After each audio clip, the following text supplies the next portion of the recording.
एक बार फिर से बच्चों आपका कह सकते हैं कि यूपी 21 क्लासेस में स्वागत है। मैं ईश्वर से आशा करता हूं कि आप सबकी होली एकदम बढ़िया मस्त रूप से मनी होगी।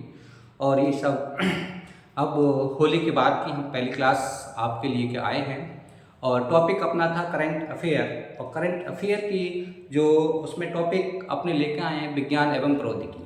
एक बात मैं कहना चाहूँगा बच्चों आपसे कि जो आप वीडियो है इसको आप लाइक बहुत ज़्यादा कम करते हैं। लोग ज़्यादा देखते हैं पर लाइक बहुत कम करते हैं और शेयर भी नहीं करते हैं। अधिक से अधिक शेयर करो, लाइक करो और अपने कमेंट्स में अपनी हमें राय कह सकते हैं दो, ताकि हमें लगे कि हाँ आपके लिए हम कुछ और नया लेके आ सकते हैं। हम बात कर रहे थे बच्चों का करंट, और करंट में हम कई टॉपिक निपटा चुके हैं आपके लिए, पुरस्कार वगैरह और जीआई टैग वगैरह और आपको युद्ध अभ्यास, लगभग कई टॉपिक हम आपको निपटा चुके हैं और क्लासें सब अपने चैनल पे आपको मिल जाएंगी। अधिक से अधिक सब्सक्राइब करें और हमारा मनोबल भी बढ़ाएं, क्योंकि आपका साथ होगा तभी हम आगे बढ़ेंगे और हमारे अंदर जोश भी तभी आएगा बच्चों।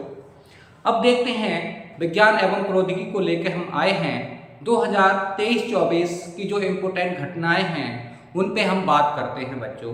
देखते हैं पहला क्वेश्चन की हम शुरुआत करते हैं।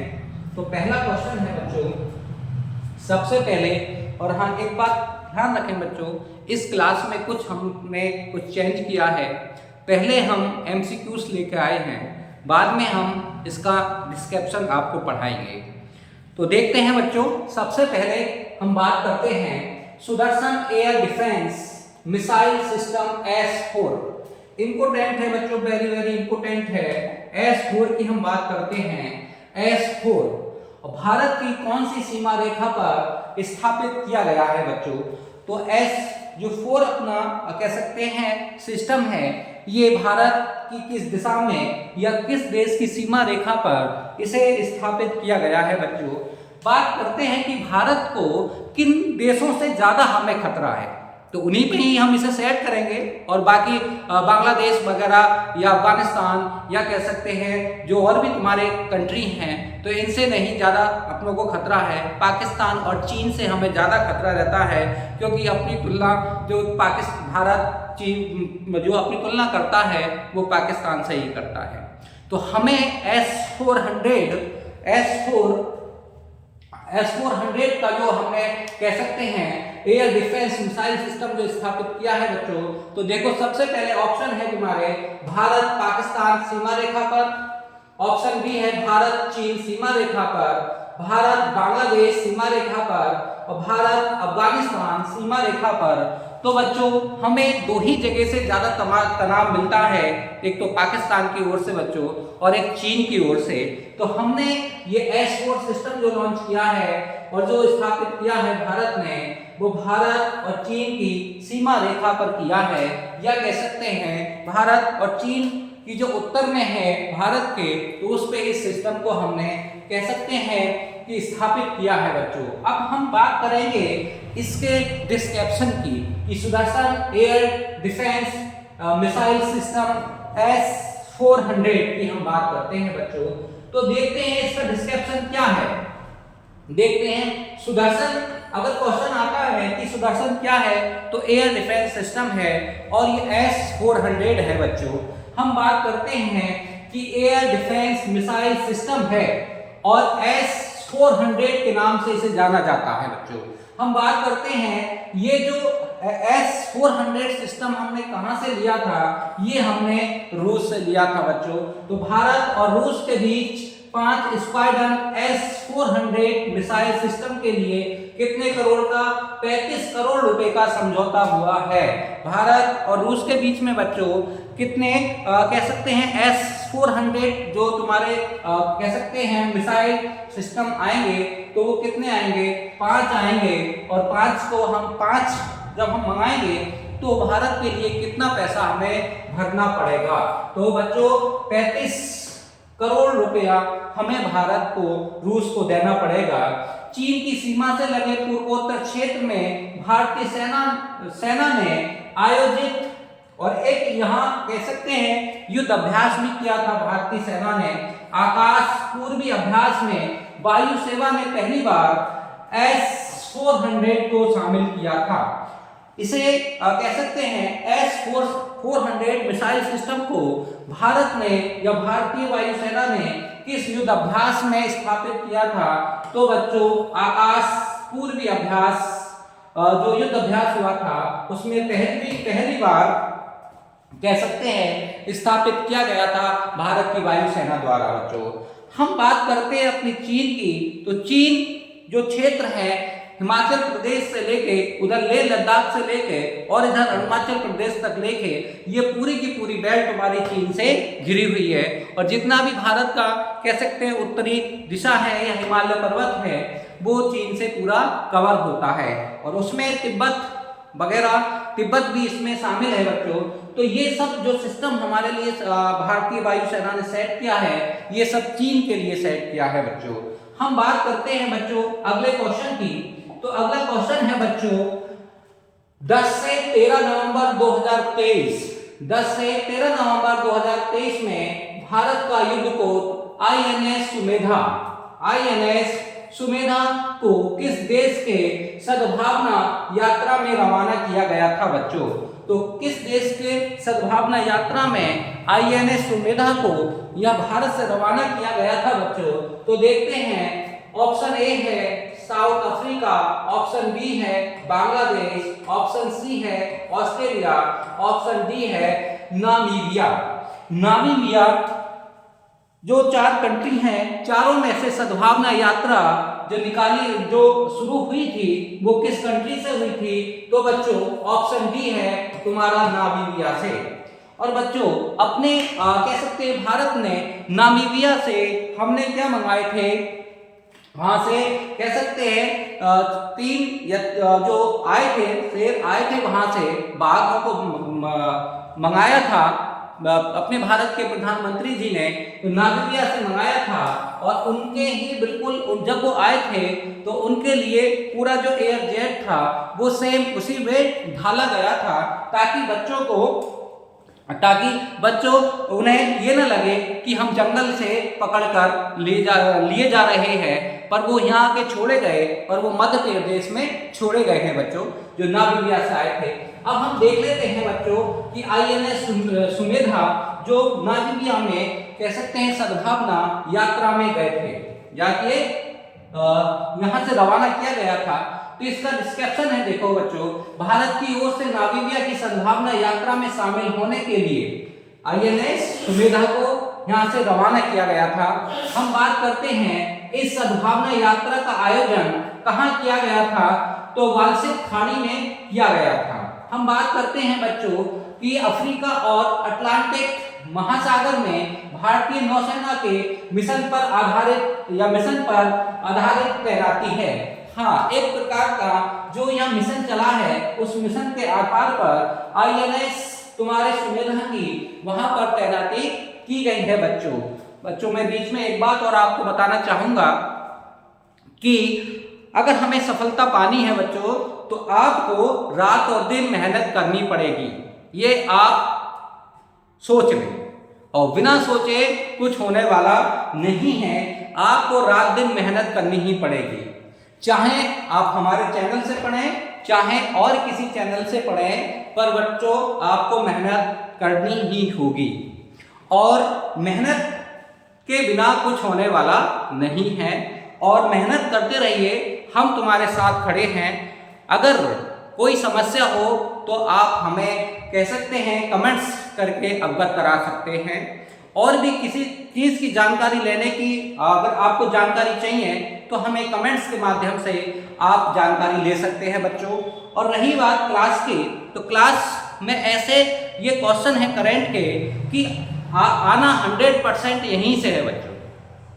आपको कुछ भी करना पड़े, ये क्लास पूरी देखो और 100% ये हमारी जिम्मेदारी है, आएगा यहीं से। आप बाद में फिर पछताओगे, जब एग्जाम हो जाएगा फिर आप पछताओगे कि ये क्लास पढ़ लेते या ये क्लास ले लेते तो हो सकता था कि हमारा नंबर आ जाए। पर जो बहुत नाजुक स्थिति तब होती है बच्चों जब बच्चा एक या दो क्वेश्चन से रह जाता है। तो इसलिए तो स्टडी मटेरियल जो ज़्यादा हम जुटाते हैं वो इसलिए ही जुटाया जाता है। और रही बात करेंट या कह सकते हैं जीएस की, तो जीएस अपने आप में पूर्ण सब्जेक्ट है ही नहीं।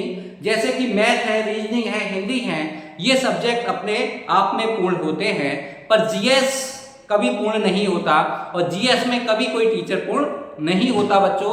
तो इसलिए स्टडी मटेरियल जितना आप कह सकते हैं अपने पास संग्रहण कर सकें और अधिक से अधिक आप क्लासेस लें, तो बच्चों एक दिन आपकी मेहनत जरूर रंग लाएगी और हम तुम्हारे साथ खड़े होंगे। हम बात करते हैं बच्चों अगले क्वेश्चन की। तो अगला क्वेश्चन है अपना आईएनएस युद्धपोत या भारतीय युद्धपोत आईएनएस इम्फाल का निर्माण किस शिपयार्ड द्वारा किया गया है बच्चों।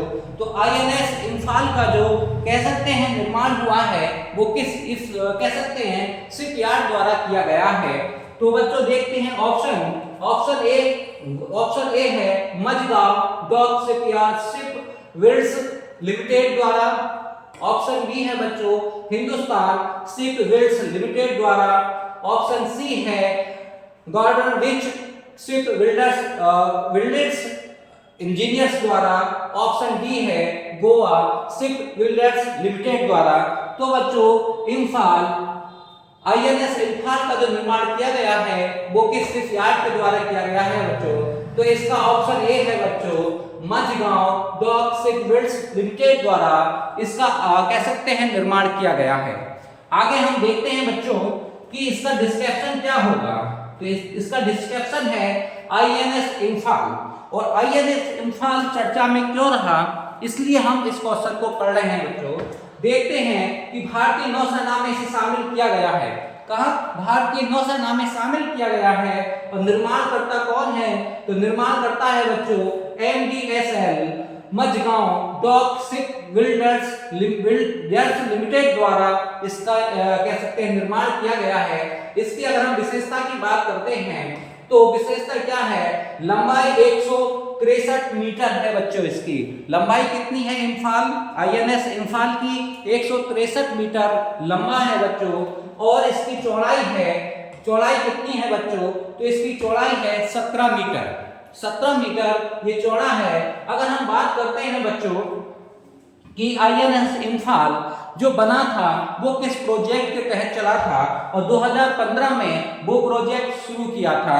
और 2015 में वो प्रोजेक्ट शुरू किया था तो कह सकते हैं भारत के जो प्रधानमंत्री थे पीएम मोदी द्वारा इस प्रोजेक्ट को शुरू किया गया था बच्चों। अब देखते हैं प्रोजेक्ट कौन सा है। प्रोजेक्ट 15B के तहत 4 युद्धपोत, कितने युद्धपोत बनाए गए थे, 4 युद्धपोत बनाए गए थे। क्वेश्चन यहाँ भी आ सकता है कि 15 कह सकते हैं प्रोजेक्ट 15B के तहत कितने कह सकते हैं तुम्हारे युद्धपोत बनाए गए थे। तो कुल 4 कह सकते हैं कि युद्धपोत बनाए गए थे बच्चों। अब 4 में कौन कौन है। तो तीसरा तुम्हारा इम्फाल है। तो तीसरा है तुम्हारा इम्फाल, तीसरा युद्धपोत है ये इम्फाल। इससे पहले भी तुम्हारे बनाए गए हैं। तो कौन सा बनाया गया था, विशाखापत्तनम। अब है तुम्हारा मुर्दुगोम और फिर है तुम्हारा इम्फाल और फिर है तुम्हारा चौथा सूरत। तो इसमें इम्फाल जो है वो तीसरे नंबर का है। और जो बनाए जा रहे हैं अगर हम बात करें इन चारों की कि यार बात करते हैं ये प्रोजेक्ट 15B की, तो ये कब शुरू किया गया था। तो 21 अप्रैल 2015 को इसे शुरू किया गया था।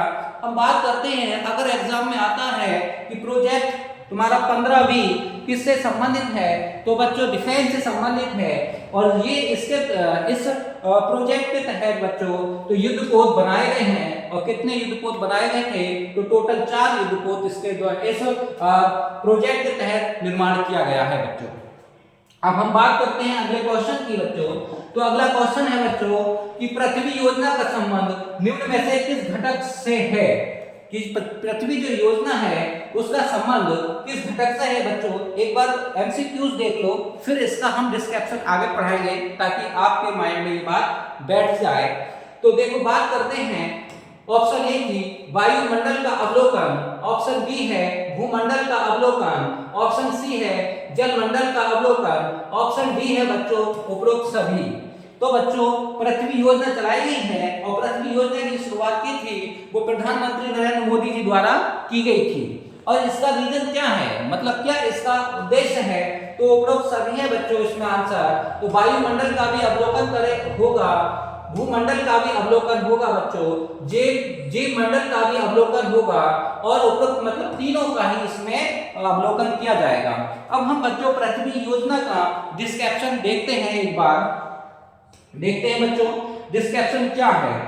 देखो पृथ्वी योजना, पृथ्वी योजना, अब पृथ्वी योजना की अगर हम बात करते हैं बच्चों तो जारीकर्ता कौन है, जारीकर्ता है पृथ्वी विज्ञान मंत्रालय द्वारा इस योजना की शुरुआत की गई है। किसके द्वारा की गई है, पृथ्वी विज्ञान मंत्रालय द्वारा इसकी शुरुआत की गई बच्चों। और कब से कब तक लागू रहेगा, अगर इसका समय हम बात करें कि समय इसका कब से कब तक है बच्चों, तो 2021 से 2026 तक, 2021 से और 2026 तक इसका समय रहेगा। और ये कब तक लागू रहेगी पृथ्वी योजना, इंपोर्टेंट क्वेश्चन है, वेरी वेरी इंपोर्टेंट क्वेश्चन है बच्चों ये, कि पूछ लेगा एग्जामिनर कि पृथ्वी योजना का समय निम्न में से है या कब तक लागू रहेगी। तो बच्चों 2021 से 2026 तक ये योजना लागू रहेगी। अगर हम बात करते हैं इसके लागत की, लागत कितनी है, तो लागत है 4,797 करोड़ रुपया, 4,797 करोड़ रुपया इस पे खर्च हुआ है, मतलब खर्च होगा। और कितने दिनों में होगा, 2021 से 2026 तक इस पे इतना खर्च आएगा, लगभग 5 वर्षों तक इस पे इतना खर्च आने वाला है। हम बात करते हैं बच्चों इसका प्रमुख घटक क्या है, यानी कि पृथ्वी योजना का प्रमुख क्या क्या कार्य होंगे। तो देखो बच्चों वायुमंडल, जलमंडल, भूमंडल, जीवमंडल और क्रायोस्फीयर। क्रायोस्फीयर मतलब कहने का है कि पृथ्वी की जो ऊपरी पर कह सकते हैं वायुमंडल की जो पृथ्वी से जल शक्ति होती है तो इसको क्रायोस्फीयर कहते हैं। इसका भी अध्ययन इसी के तहत किया जाएगा। अगर हम बात करते हैं वायुमंडल की, तो वायुमंडल आ गया तो आप समझ लेना कि इसमें वायुमंडल का भी अध्ययन किया जाएगा। और वायुमंडल की जो परतें होती हैं तो वो भी इसमें शामिल हो जाएंगी बच्चों, उनका भी इसमें अध्ययन किया जाएगा। तो पृथ्वी योजना अगर हम बात करते हैं कि और इसका क्या कह सकते हैं उद्देश्य आगे क्या होगा, तो बच्चों जलवायु परिवर्तन के विज्ञान को समझने के लिए मॉडलिंग सिस्टम का विकास किया गया है। हाँ, मॉडलिंग सिस्टम, और किसके लिए, जलवायु परिवर्तन के लिए। बच्चों आप देखते होंगे कि बारिश है और बारिश समय से पहले पड़ जाती है, ठंड है समय से पहले पड़ जाती है, गर्मी हो रही है, गर्मी काफी लंबे समय तक अब पड़ रही है। तो ये सब क्या है, ये जलवायु परिवर्तन के ही लक्षण हैं बच्चों, क्योंकि पृथ्वी का जो कह सकते हैं नॉर्मल टेम्परेचर में वृद्धि हुई है और जो वृद्धि हुई है उस वृद्धि के कारण ग्लेशियर पिघल रहे हैं और ग्लेशियर पिघल रहे हैं तो इसी के कारण से जलवायु परिवर्तन है बच्चों। और जलवायु परिवर्तन में आप देखते होंगे कि इसका सबसे ज्यादा दुष्प्रभाव मानव जाति पे ही पड़ने वाला है और किसी पे नहीं पड़ने वाला है, क्योंकि और तो सब एडजस्ट कर सकते हैं पर मानव जाति नहीं एडजस्ट कर सकती बच्चों, क्योंकि अभी जो गर्मी पड़ने वाली है आगे आने वाले समय में वो खूब ज्यादा गर्मी पड़ने वाली है। और 2023 हमारा लगभग 170 वर्षों से अधिक सबसे ज्यादा गर्म साल रहा था। 2023 हमारा जो अभी पीछे जो गुजरा है ये लगभग 170 सालों में सबसे ज्यादा गर्म वर्ष भी घोषित किया गया है तुम्हारा 2023। तो बच्चों जितने भी जलवायु परिवर्तन है और जलवायु परिवर्तन से घटना जितनी भी होने वाली है उसमें सभी को क्या होगा, नुकसान होने वाला है और सभी को ही झेलना पड़ेगा। जहां तुम देख रहे होगे कि शुद्ध पीने योग्य पानी की जो कमी होती जा रही है तो वो सब क्या है, जलवायु परिवर्तन है। और जितने भी तुम्हारे समुद्र तटीय मैदानों, समुद्र तट पर जो कह सकते हैं शहर बसे हैं, एक समय आएगा वो जलमग्न हो जाएंगे क्योंकि ग्लेशियर बहुत तेजी से पिघल रहे हैं। और जो तुम्हारा है कह सकते हैं ओजोन परत का भी क्षरण वगैरह सब इसी के इफेक्ट से होता है। जैसे कि ग्रीन हाउस प्रभाव होता है तो ग्रीन हाउस प्रभाव मतलब कि अपना जो कह सकते हैं कि टेम्परेचर बढ़ रहा है पृथ्वी का, तो वो भी एक कहीं ना कहीं जाके जलवायु परिवर्तन से संबंध रखता है बच्चों। अब हम देखते हैं अगला क्वेश्चन, तो एक बार देख लो इसे, इसकी लागत कितनी है 4797 करोड़ रुपया, और इसका समय कब से कब तक लागू रहेगा 2021 से 2026 तक इस योजना को लागू किया जाएगा बच्चों। हाँ, इसके तहत जो 5 उप योजना भी चलाई गई हैं। इसके तहत कितनी उप योजना है, उप योजना और उप योजना कितनी चलाई गई है, 5 उप योजना भी कह सकते हैं पृथ्वी योजना के तहत चलाई गई हैं, क्योंकि उनका सबका ये जो है तुम्हारे 5 घटक हैं, इन्हीं से संबंधित एक अलग अलग योजना इनसे संबंधित चलाई गई है। पर फिलहाल जो एग्जाम में आने वाला है वो तुम्हारा पृथ्वी योजना ही आने वाली है। बस इसका आप समय देखें, इसकी लागत देखें और कब से कब तक चलेगा और प्रमुख घटक इसके कौन कौन से हैं। और इम्पोर्टेंट बात और है बच्चों कि किस मंत्रालय द्वारा जारी की गई है, तो पृथ्वी विज्ञान मंत्रालय द्वारा इस योजना को शुरू किया गया है बच्चों। आइए देखते हैं अगले क्वेश्चन को बच्चों। अब क्या बात करते हैं, नया क्वेश्चन है, एरे वेधशाला की स्थापना 2015 में हुई थी। वेरी इंपोर्टेंट है बच्चों, ये हुई थी, निम्न में से इसका कौन सा सदस्य देश नहीं है। बात करते हैं बच्चों, इसके जो टोटल सदस्य देश हैं वो तुम्हारे 9 हैं। कितने सदस्य देश हैं, 9 सदस्य देश हैं बच्चों, और उनमें से जिसने 9 के 9 पूरे पढ़े होंगे तो वही इस क्वेश्चन को सही कर सकता है। हम बात करते हैं, एक बार देखो फिर से वही आ गया कि एक बार पढ़ो बच्चों क्वेश्चन को, एरे वेधशाला की स्थापना 2015 में हुई थी, निम्न में से इसका कौन सा देश सदस्य नहीं है, तो नहीं है, एक बार उसे कह सकते हैं सर्कल कर लेना और फिर क्वेश्चन को पढ़ना। अब देखना, क्योंकि डिस्क्रिप्शन हम बच्चों आगे इसके जस्ट आगे ही डिस्क्रिप्शन है, तो नंबर ऑप्शन ए है पाकिस्तान, ऑप्शन बी है दक्षिण अफ्रीका, ऑप्शन सी है चीन, ऑप्शन डी है तुम्हारा भारत। तो बच्चों बताइए कि इनमें से कौन सा देश तुम्हारा कह सकते हैं एरे वेधशाला का सदस्य नहीं है, तो बच्चों इसमें तुम्हारा पाकिस्तान या ऑप्शन नंबर ए इसका सदस्य नहीं है। ये वेधशाला है बच्चों, और वेधशाला का मतलब पूरे ब्रह्मांड का इस पे अध्ययन किया जाएगा, और जितने भी उपग्रह हैं, और हो सकता है तुम्हारा कह सकते हैं कि तुम्हारा रेडियो एक्टिव जो तरंगें हैं वगैरह सब इसका इसमें अध्ययन किया जाएगा तुम्हारी एरो वेधशाला में। अब बात करते हैं इसके डिस्क्रिप्शन की बच्चों, तो इसका डिस्क्रिप्शन है, देखते हैं क्या एरे वेधशाला, तो जो इंपोर्टेंट है वही आपको देखना है। अब देखते हैं स्क्वायर किलोमीटर एरे ऑब्जर्वेटरी का सदस्य भारत बना है, तो जो भारत जो बना है वो इसका सदस्य बना है, और लगभग 9वां सदस्य जो बना है वो अपना भारत ही बना है। भारत से पहले 8 देश इसके सदस्य थे बच्चों। अब हम बात करते हैं, इसके तहत दुनिया की सबसे बड़ी रेडियो दूरबीन बनाने की पहल शुरू की गई है। वेरी इंपोर्टेंट है कि जो एरे वेधशाला है ये दुनिया की सबसे बड़ी रेडियो दूरबीन जो है बनने जा रही है बच्चों, है ना। अब हम बात करते हैं कि दक्षिण अफ्रीका और ऑस्ट्रेलिया की साइडों पर हजारों दूरबीन एंटीनाओं को स्थापित किया गया है, या कह सकते हैं दक्षिण अफ्रीका और ऑस्ट्रेलिया में जो वेधशालाएं हैं उन पर हजारों एंटीना स्थापित किए जाएंगे बच्चों।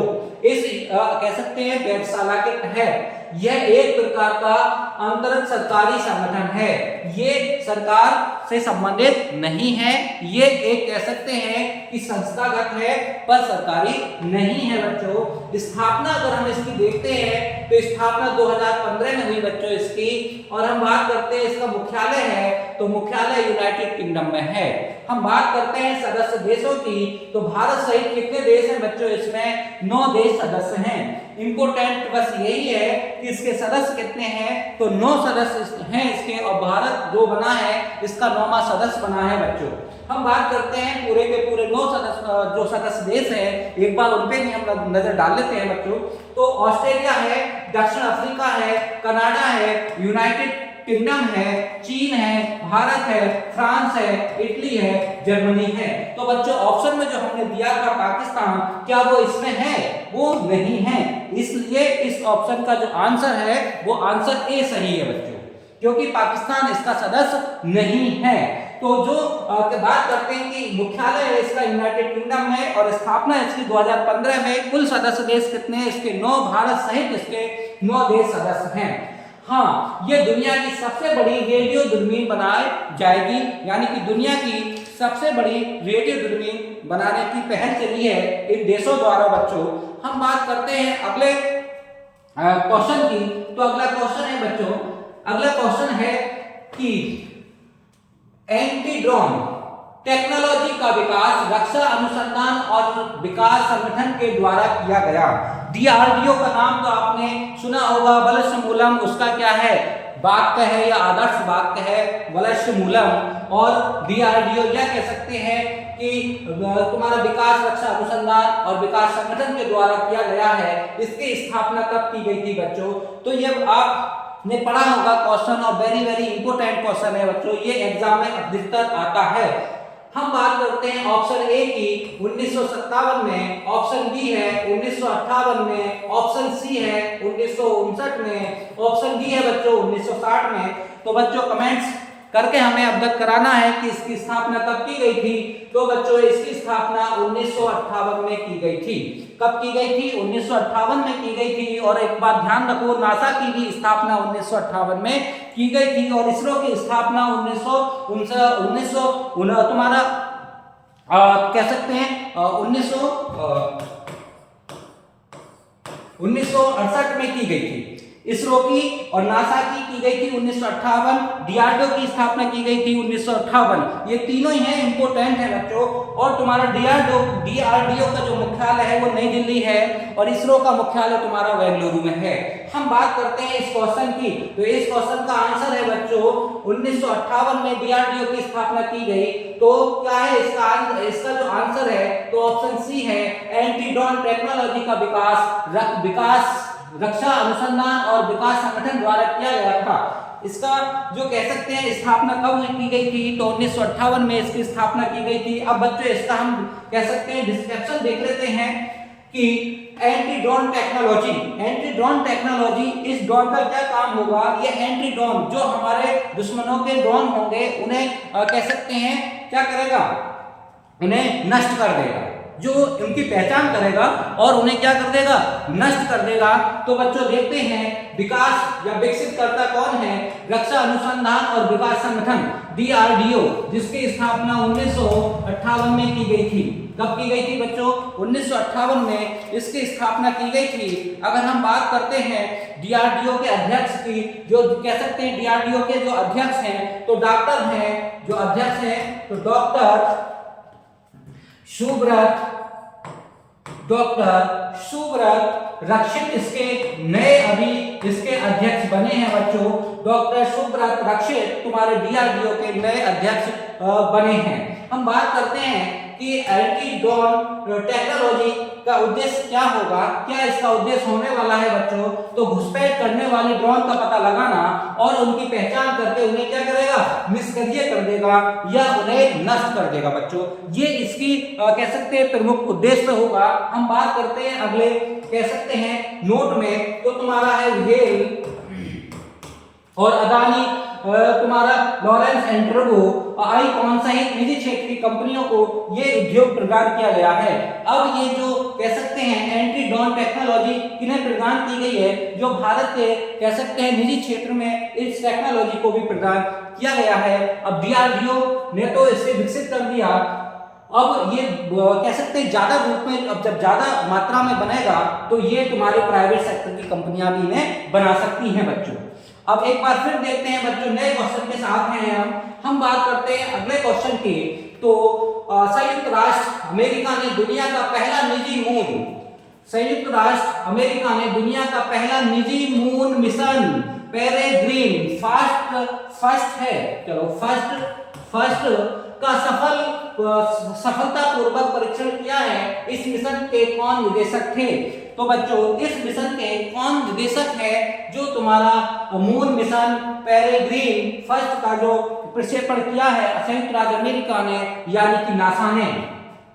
तो अभी नासा के बारे में बता चुका हूं कि इसकी स्थापना 1958 में की गई थी। जैसे कि हमारे डीआरडीओ की स्थापना 1958 में की गई, सेम नासा की भी स्थापना 1958 में की गई थी बच्चों। तो इसके निदेशक कौन है? तो समीर कामत है। नंबर ऑप्शन ए है, ऑप्शन बी है शरद भास्करन है, ऑप्शन सी है एस स्वामीनाथन है, ऑप्शन तुम्हारा डी है कि उपरोक्त में से कोई नहीं बच्चों। तो इसका आंसर हमें बताइए कमेंट्स के माध्यम से बच्चों। तो इसका आंसर है बी बच्चों, शरद भास्करन है, जो इसके मिशन के निदेशक रहे थे।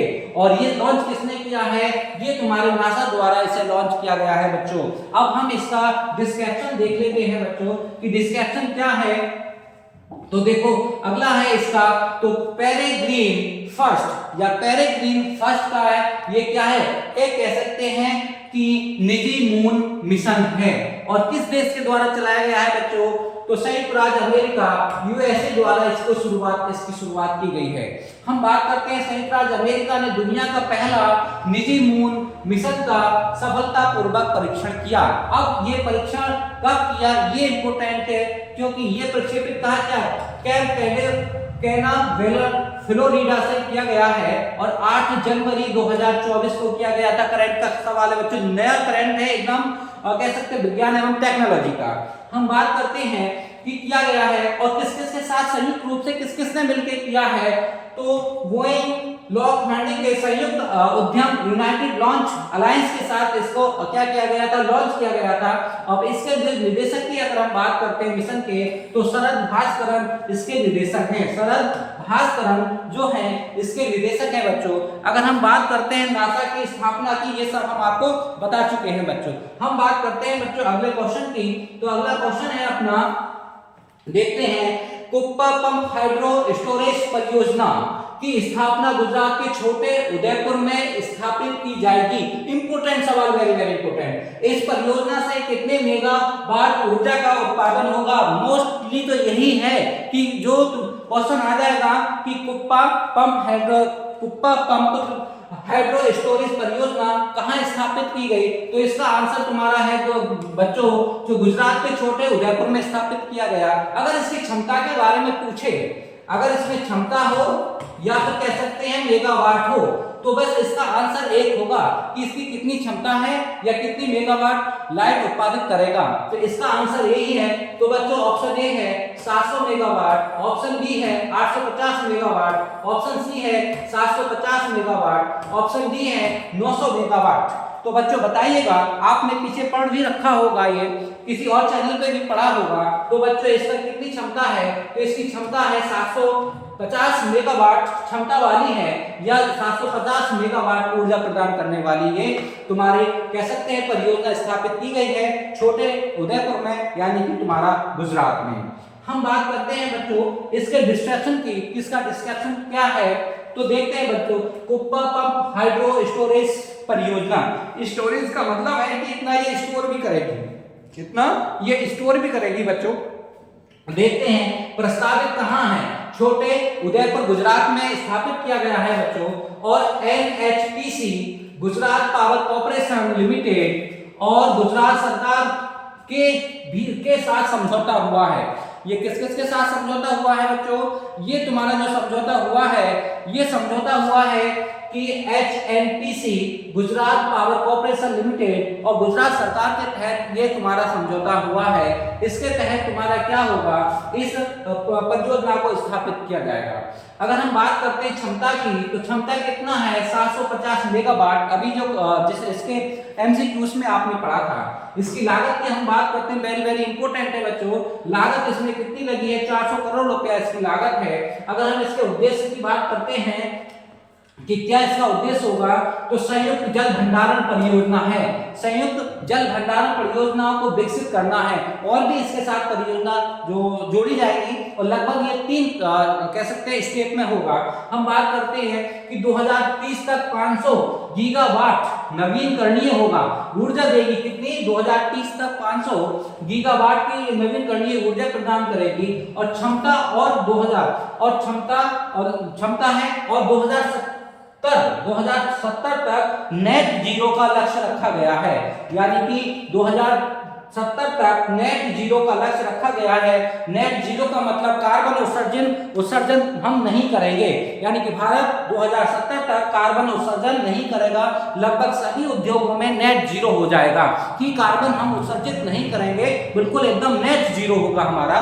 तो भारत सरकार का जो लक्ष्य है वो नेट जीरो किस वर्ष तक है, तो 2070 तक नेट जीरो का लक्ष्य रखा गया है। वेरी वेरी इंपॉर्टेंट सवाल है बच्चों ये। हम बात करते हैं अगले क्वेश्चन की। तो अपना जो अगला क्वेश्चन है बच्चों देखो, तो इसरो ने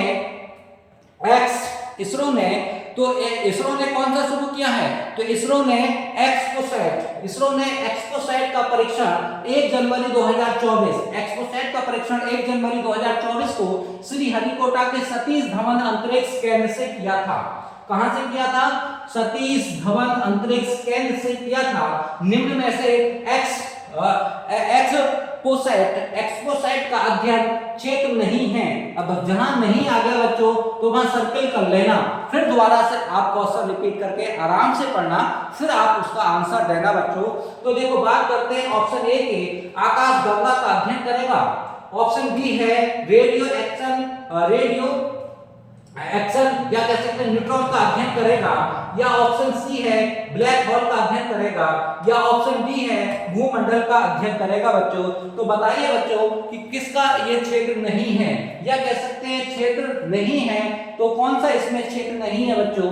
तो बताइए बच्चों, ये हम अभी पीछे पढ़े हैं भूमंडल का अध्ययन पृथ्वी योजना में पढ़े थे, और पृथ्वी योजना में तुम्हारे कितने स्टेप में या कह सकते हैं कितने इसके कारक हैं इसके बच्चों, पृथ्वी योजना के 5 हैं, या कह सकते हैं पृथ्वी योजना में 5 उप योजनाएं चलाई गई हैं। तो जो ये तुम्हारा भूमंडल है, भूमंडल का अध्ययन ये तुम्हारी पृथ्वी योजना का है बच्चों, और इसका है तुम्हारा इसरो ने एक्सपोसैट का जो प्रक्षेपण किया है 1 जनवरी 2024 को, तो इसका संबंध नहीं है। आकाशगंगा का भी अध्ययन करेगा, और तुम्हारा रेडियो या न्यूट्रॉन का भी अध्ययन करेगा, या फिर तुम्हारे ब्लैक होल अध्ययन भी करेगा। अब इसका डिस्क्रिप्शन देखते हैं बच्चों। इसका डिस्क्रिप्शन देखो, एक्सपोसैट की हम बात करते हैं, तो एक्सपोसैट है तो इसका प्रक्षेपित कहां किया गया है, तो तुम्हारा है ध्रुवीय उपग्रह प्रक्षेपण यान, शॉर्ट में पूछता है PSLV, और PSLV के साथ C58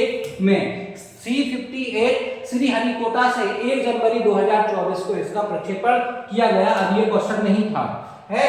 अब इसका अगर हम उद्देश्य की बात करते हैं कि खगोलीय स्रोतों ब्रह्मांडीय एक्सरे के ध्रुवीकरण का अध्ययन करेगा, मतलब ब्रह्मांड वगैरह जितना भी मैंने आकाशगंगा जितना भी तुम्हें ऑप्शन में दिए हैं 3 के 3, ये तीनों के तीनों का अध्ययन करने वाला है। भारत यूएसए के बाद ब्लैक होल और न्यूट्रॉन तुम्हारे नक्षत्रों का अध्ययन करने के लिए विशिष्ट खगोलीय शास्त्र वेधशाला भेजने वाला वैसे दूसरा देश बन गया है। तो पहले कौन सा है, यूएसए, अब ये फर्स्ट है, और सेकंड तुम्हारा है बच्चों भारत। और भारत इसमें कौन सा देश बन गया है जिसमें, तो भारत अपना दूसरा देश बन गया है। अब हम बात करते हैं बच्चों अगले क्वेश्चन की। तो अगला क्वेश्चन है तुम्हारा, नासा ने X-37V रोबोट स्पेस प्लान को प्रक्षेपित केनेडी स्पेस सेंटर से किया। इसका कौन सा प्रक्षेपण था, तो जो प्रक्षेपित किया था वो कहां से किया था, केनेडी स्पेस सेंटर से किया था, और इसका कौन से नंबर का प्रक्षेपण है। हम बात करते हैं किसकी, X-37V रोबोट स्पेस प्लान की। तो हम अगर बात करते हैं तो इसका कौन सा प्रक्षेपण था, कौन से नंबर का या किस एडिशन का था, तो इसका ऑप्शन बच्चों ए है 5वां, ऑप्शन बी है 6ठा, ऑप्शन सी है 7वां, ऑप्शन डी है तुम्हारा 8वां। तो बच्चों बताइए इसमें कौन से नंबर का प्रक्षेपण था या कौन सा एडिशन था, तो बच्चों इसका आंसर ए है, और ए इसका कह सकते हैं कि 5वें नंबर का प्रक्षेपण था। हम बात करते हैं बच्चों इसके डिस्क्रिप्शन की। तो डिस्क्रिप्शन देख लेते हैं। X-37V रोबोट कह सकते हैं स्पेस प्लान, इसकी हम बात करें तो प्रक्षेपण इसका कहां है, अभी आपने ऑप्शन में देखा है बच्चों, नासा के केनेडी स्पेस सेंटर से इसे किया गया था। हम बात करते हैं प्रक्षेपित करता कौन है, तो तुम्हारा स्पेस एक्स ने फैल्कन हैवी रॉकेट के माध्यम से किया था। तो स्पेस एक्स ने फैल्कन हैवी तुम्हारा रॉकेट के माध्यम से इसे प्रक्षेपण किया गया था बच्चों। अगर हम विशेषता की बात करें कि सौर पैनल द्वारा संचालित है और तेजी से यह बहुत तेजी से कक्षा बदल सकता है। इसमें अगर हम बात करें ईंधन की, तो ईंधन क्या है, सोलर पैनल द्वारा संचालित होगा पूरे का पूरा, और बहुत तेजी के साथ ये अपना कक्षा कह सकते हैं कक्षा बदल सकता है बच्चों। इसी के साथ विज्ञान एवं प्रौद्योगिकी की क्लास, ये पहली क्लास है करंट की, ये समाप्त होती है बच्चों। Thank you.